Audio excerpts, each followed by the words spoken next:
कार्यक्रम चला है जिसमें उत्तर प्रदेश में शिक्षा का क्वालिटी बढ़ेगी और अच्छी शिक्षा आएगी तो हब भी बनेगा और उसका परिणाम भी निकल रहे हैं कि आज उत्तर प्रदेश में 5 सरकारी विश्वविद्यालय A++ नेट रैंकिंग में आ चुके हैं, 5 निजी विश्वविद्यालय A++ रैंकिंग में आ चुके हैं, A+ रैंकिंग में 3 विश्वविद्यालय हैं सरकारी और A रैंकिंग तो कई हो गए, जबकि माननीय योगी जी की सरकार से पहले B+ के कुछ 2-3 विश्वविद्यालय थे और कोई नहीं थे। तो एक क्रांतिकारी जो गुणवत्ता में सुधार हुआ है उसी के अंतर्गत अभी भी 3 निजी विश्वविद्यालयों को LOI मिला है और उनको अवसर दिया गया है, जिसमें एक है JSS विश्वविद्यालय नोएडा में हो रहा है। JSS पूरे हिंदुस्तान का नहीं विश्व में एक बड़ा नाम है जो एजुकेशन फील्ड में काफी काम किए हैं और अच्छे अच्छे विश्वविद्यालय चल रहे हैं, विख्यात विश्वविद्यालय हैं उनके, तो उनको अनुमति मिली है। एक सरोज इंटरनेशनल विश्वविद्यालय लखनऊ को अनुमति दी गई इसी के अंतर्गत और एक शारदा विश्वविद्यालय आगरा में। शारदा ग्रुप भी एक बहुत बड़ा ग्रुप है जो कि एजुकेशन लाइन में एक खासा नाम रखता है, देश विदेश में उनके एजुकेशन के इंस्टीट्यूट्स हैं। तो इन सबसे एजुकेशन की स्थिति में सुधार होगा, गुणवत्ता में सुधार होगा। दूसरा, सेमीकंडक्टर की पॉलिसी आई है। सेमीकंडक्टर भारत में ये उद्योग अभी शैशवावस्था में है और मात्र अभी तक 2 राज्यों ने इसकी नीति बनाई थी इसको आगे बढ़ाने के लिए, एक गुजरात था और दूसरा उड़ीसा। अभी हाल में ही कुछ महीने पहले तमिलनाडु ने भी बनाई है। इस तरह उत्तर प्रदेश देश का चौथा राज्य बन गया जिसने अपनी एक सेमीकंडक्टर नीति 2024 मंत्रिमंडल की बैठक में प्रख्यापित की है और इस नीति का बड़े बड़े उद्योगों में जो इससे जुड़े हुए हैं उन्होंने जब अध्ययन किया है तो सर्वाधिक उत्तम नीति इसको बताया गया है, क्योंकि ये इसका लाने का कारण क्या है। निजी क्षेत्र में इन्वेस्टमेंट आएगा बहुत बड़ी मात्रा में, 1 ट्रिलियन इकोनॉमी को बढ़ाने में मदद करेगा और जितने भी आज इलेक्ट्रॉनिक्स के उपयोग होते हैं जैसे मोबाइल, कारों में वगैरह वगैरह में, सब में सेमीकंडक्टर एक महत्वपूर्ण भूमिका अदा करता है। उत्तर प्रदेश अभी इस मामले में अग्रणी नहीं था, अब लीडर बने, इस उद्देश्य से इस नीति को लाया गया है। तो प्रत्येक इंडस्ट्री में इसका उपयोग है, उसको प्रोत्साहन देना। इसमें जो नीति में इनको प्रिविलेज, इनको इंसेंटिव्स मिलेंगे, तो 2 तरह के इंसेंटिव्स होंगे। एक तो कैपिटल इंसेंटिव्स, जिसमें इनको यानी हिंदुस्तान की सरकार ने कोई 80,000 करोड़ रुपया इसके लिए तो बनाया है कि हम इस उद्योग वाले लोगों को मदद करेंगे। तो उत्तर प्रदेश सरकार भी इसमें 75% अपना भागीदारी करेगी जो इसमें उद्योग आएंगे और इसमें जो सेमीकंडक्टर पॉलिसी है वो वित्तीय प्रोत्साहन भी देगी। उत्तर प्रदेश में जो भी खोलेंगे तो 50% सब्सिडी उत्तर प्रदेश सरकार देगी। लैंड सब्सिडी के रूप में 200 एकड़ तक 75% उनको सब्सिडी मिलेगी और 200 एकड़ से ऊपर जो होगा वो अपने हिसाब से खरीद लेगा। और अभी तक 13 कंपनीज ने इसके लिए उत्तर प्रदेश में अपना इंटरेस्ट जाहिर किया है और अप्लाई किया है। इसमें पानी की उपलब्धता बहुत होती है, तो जो ये तो हुए वो इंसेंटिव्स जो कि वित्तीय है, जो गैर वित्तीय इंसेंटिव्स है, तो पानी की उपलब्धता के लिए भी अपनी सरकार ने ये प्रावधान किया है उसमें कि उनको जितनी आवश्यकता होगी उतनी पानी की उपलब्धता कराई जाएगी और बिजली की उपलब्धता भी होगी। बिजली के उसमें भी 10 साल तक उनके जो टैक्स है उसमें भी माफी मिलेगी और इसमें जो पेटेंट कराना चाहेगा तो उसमें राष्ट्रीय स्तर पर पेटेंट कराने वाले को 10 लाख रुपए और इंटरनेशनल स्तर पर पेटेंट कराने वाले को 20 लाख रुपए का अनुदान उत्तर प्रदेश सरकार देगी। इंडस्ट्री से इसका कोलैबोरेशन, जितनी भी इंडस्ट्रीज है वहां पर स्किल्ड लोग पहुंचे, इसके लिए इसके साथ इस सेमीकंडक्टर पॉलिसी के साथ उनका कोलैबोरेशन होगा। वहां के लोग यहाँ पर ट्रेनिंग लेंगे और इस जो लोग ये सेमीकंडक्टर की मैन्युफैक्चरिंग को शुरू करेंगे उनसे उनका टाई अप कराया जाएगा और उस टाई अप में स्किल्ड लेबर यानी skilled person Uttar Pradesh provide करेगा। इससे अपने प्रदेश पूरे हिंदुस्तान में इसमें कोई शक नहीं कि आर्टिफिशियल इंटेलिजेंस, इलेक्ट्रॉनिक, इस सब में अपने देश की प्रतिभाएं बहुत हैं, लेकिन वो और स्किल्ड हो, इससे जोड़कर उनको स्किल्ड प्रतिभाओं को न सिर्फ देश में स्थान मिलेगा बल्कि विदेश में भी वो जा सकेंगे। तो ये बहुत क्रांतिकारी सेमीकंडक्टर पॉलिसी योगी जी की सरकार ने आज प्रख्यापित की है और इससे एक 1 ट्रिलियन इकोनॉमी में बहुत मदद मिलेगी। दूसरा, जो हम आयात करते थे अभी तक सेमीकंडक्टर, हम अब पहले तो अपनी आवश्यकता पूर्ति के लिए कोशिश करेंगे और उसके बाद निर्यात की स्थिति आई तो निर्यात भी करेंगे।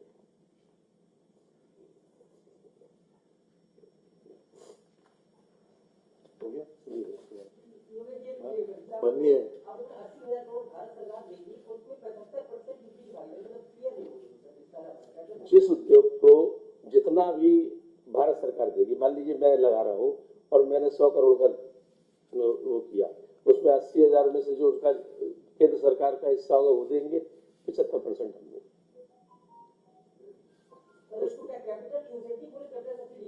कैपिटल इंसेंटिव बोलेंगे। माननीय चौधरी साहब। नमस्कार। आज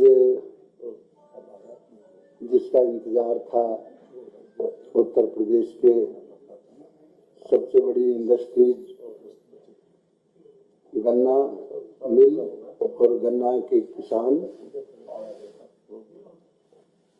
लगभग उत्तर प्रदेश में 42 लाख परिवारों से ऊपर गन्ना की खेती करते हैं। लगभग 45 लाख ऐसे मजदूर हैं जो गन्ने की खेती से संबंधित हैं।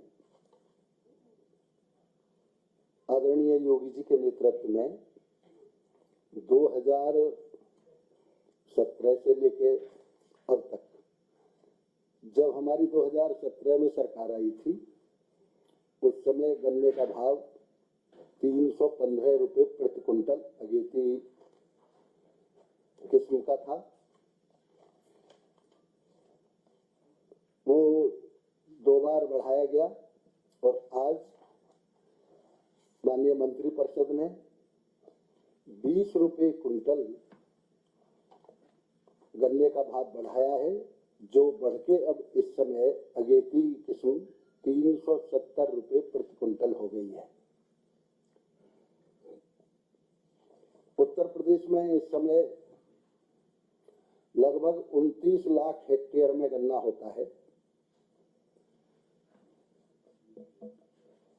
इस कीमत के 20 रुपए प्रति क्विंटल बढ़ने के हिसाब से जो गन्ना उत्पादन होता है लगभग 2200 करोड़ रुपए किसानों के खाते में अधिक जाएगा।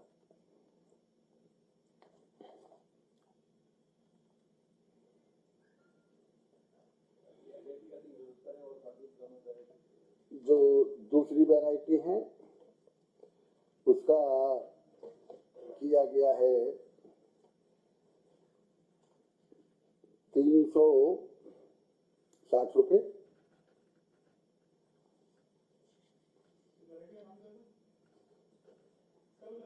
ये अगर क्या है तो सामान्य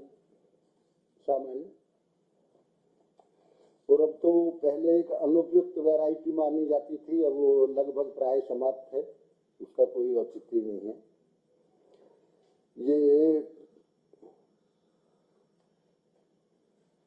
हमारे इस दौरान पिछली सरकारों के यदि कंपैरिजन में हम देखें तो चाहे वो 2007 से 2012 रहा हो, चाहे 2012 से 2017 रहा हो, 2012 से 2017 की सरकार में भी मात्र 25 रुपए 5 साल में बढ़े थे। आदरणीय योगी जी के नेतृत्व में 55 रुपए गन्ने का भाव 6 साल में बढ़ा है। जैसा आप सबको मालूम है, योगी जी के नेतृत्व से पहले प्राय शुगर मिल बंद होने के कगार पे थी। ये उद्योग बिल्कुल एकदम ठप हो रहा था। किसान का गन्ना भी क्षेत्रफल में घटता जा रहा था, पैदावार भी घटती जा रही थी। लगातार अब पिछले वर्षों से देश में प्रथम गन्ना उत्पादन में है उत्तर प्रदेश है, चीनी उत्पादन में भी प्रथम है। इसमें गन्ने की ढुलाई का जो कुल गन्ना है हमारा, उसमें 60% गन्ना मिल गेट पे आता है, उस पर कोई ढुलाई का भार नहीं होता। 40% जो गन्ना होता है उस पे अब तक 8 रुपए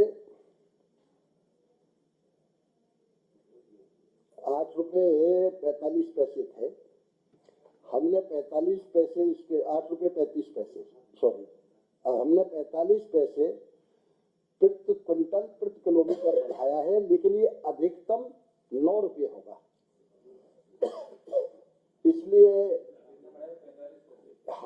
इसलिए किसानों पे कुल इसका भार मात्र 39 करोड़ पड़ेगा। किसानों के खाते में 2200 करोड़ रुपए जाएगा और जो किराए का भार बढ़ेगा वो मात्र 39 करोड़ रुपए बढ़ेगा। निश्चित रूप से चीनी उद्योग को और किसान की गन्ने की पैदावार को, दोनों को ही इसमें बढ़ावा मिलेगा। सबसे बड़ी प्रसन्नता की बात यह है, पिछली बार भी हम 98% गन्ने का भुगतान कर चुके थे और जो वर्तमान सत्र चल रहा है इसमें भी आपको जान के प्रसन्नता होगी। इस समय हम वर्तमान सत्र का 86% पेमेंट किसान को कर चुके हैं, किसान के खाते में जा चुका है।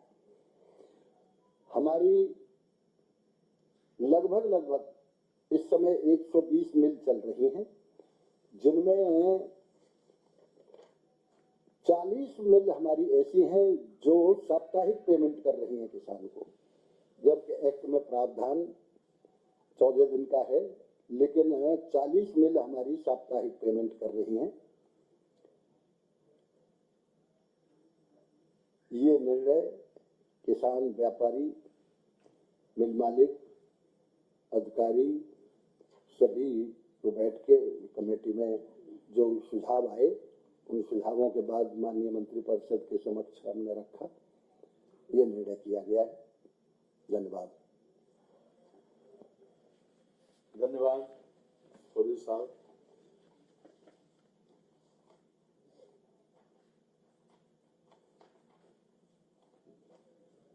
नगर पंचायत मुंडेरा बाजार जिला गोरखपुर का नाम परिवर्तित करते हुए नगर पंचायत चौरी चौरा जिला गोरखपुर किए जाने के संबंध में आज मंत्रिपरिषद के समक्ष एक प्रस्ताव आया था, जिस पर मंत्रिपरिषद का अनुमोदन मिल गया है। वर्ष 2022 में 100 वर्ष पूर्ण होने पर चौरी चौरा कांड के बारे में हम सब लोग जानते हैं कि हमारी जो फ्रीडम मूवमेंट में एक ऐतिहासिक घटना थी चौरी चौरा कांड के रूप में। तो इसी उद्देश्य से हम 2022 में 100 वर्ष पूर्ण होने पर 4 फरवरी 2021 को चौरी चौरा शताब्दी महोत्सव का शुभारंभ किया गया था, जो दिनांक 4 फरवरी 2022 को संपन्न हुआ। जिलाधिकारी गोरखपुर के पद दिनांक 26/1/22 द्वारा जनपद गोरखपुर की नगर पंचायत मुंडेरा बाजार का नाम परिवर्तित कर प्रसिद्ध ऐतिहासिक स्थल चौरी चौरा के नाम पर नगर पंचायत चौरी चौरा जनपद गोरखपुर किए जाने का प्रस्ताव शासन को उपलब्ध कराया गया। आज मंत्रिपरिषद के द्वारा इसका अनुमोदन कर दिया गया है।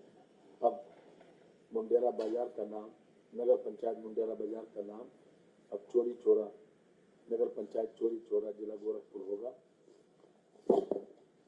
इसके साथ ही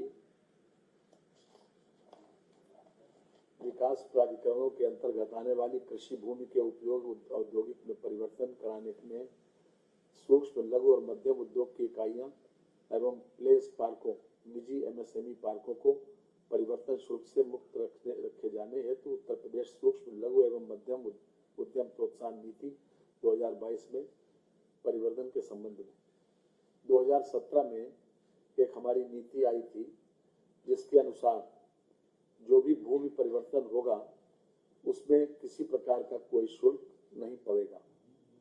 लेकिन 2022 की जो पॉलिसी आई उसमें इस प्रकार का प्रोविजन नहीं था। बाद में 1 फरवरी 2023 से ये परिवर्तन शुल्क मुक्त रखने का एक शासनादेश जारी हुआ था।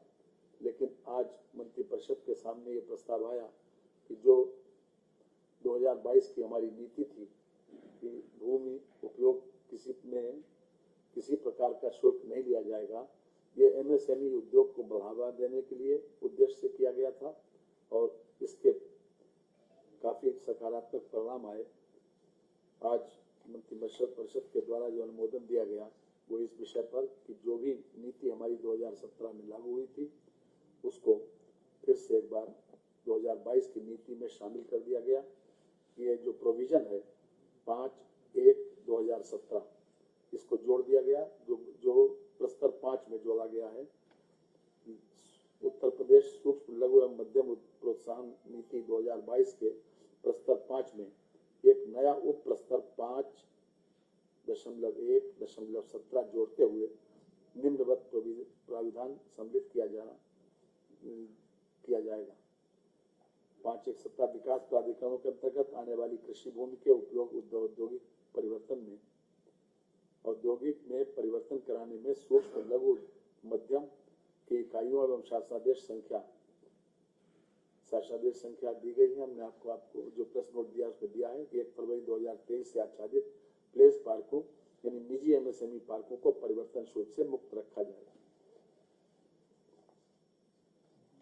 तीसरा प्रस्ताव है उत्तर प्रदेश सरकार द्वारा उत्तर प्रदेश नगर निगम अधिनियम 1959 की धारा 221(3) के तहत प्रदत्त शक्तियों का उपयोग करते हुए मेट्रो रेल आरआरटीएस एवं उनकी समस्त संपत्तियों को उत्तर प्रदेश नगर निगम अधिनियम 1959 द्वारा अधिरोपित करों से छूट दिए जाने पर मंत्रिपरिषद का आज अनुमोदन प्राप्त हो गया है। नगर निगम के द्वारा जो भी लोकल टैक्स इसके ऊपर आरोपित होते थे उसको अब नहीं लिया जाएगा, उसको समाप्त कर दिया गया है। इस प्रकार का प्रोविजन एमओयू में भी था, जो एमओयू उनसे हुआ था। आज मंत्रिपरिषद ने उस पर अपनी सहमति दे दी है। अब किसी प्रकार का उनसे लोकल बॉडी के द्वारा जो टैक्स लगता था नगर निगम के द्वारा वो अब टैक्स नहीं लिया जाएगा। बाकी तो हाँ जी, इसमें ट्राइपार्टाइट एग्रीमेंट हुआ था, उसमें पहले से इस बात का प्रोविजन था कि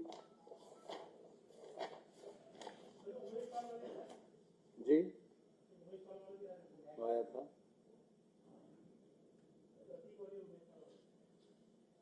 Government of UP will exempt LMRC from its state/local taxes and duties, levies or the reimburse the same। इस प्रकार का प्रोविजन किया गया था, आज उसी के अनुसार उसको लागू कर दिया गया है। बाकी क्या बताएं, उसमें रिपोर्ट आ गई है, अब वो पटल पर रखी जाएगी, आपको उसका प्रेस नोट दे दिया गया। अभी वो जो कमेटी की रिपोर्ट आई है उसको मंत्रिपरिषद होकर क्लियर कर दिया। किसने आपको नोट दे गया होगा? हमारे पास नोट दिखा दीजिए। किसने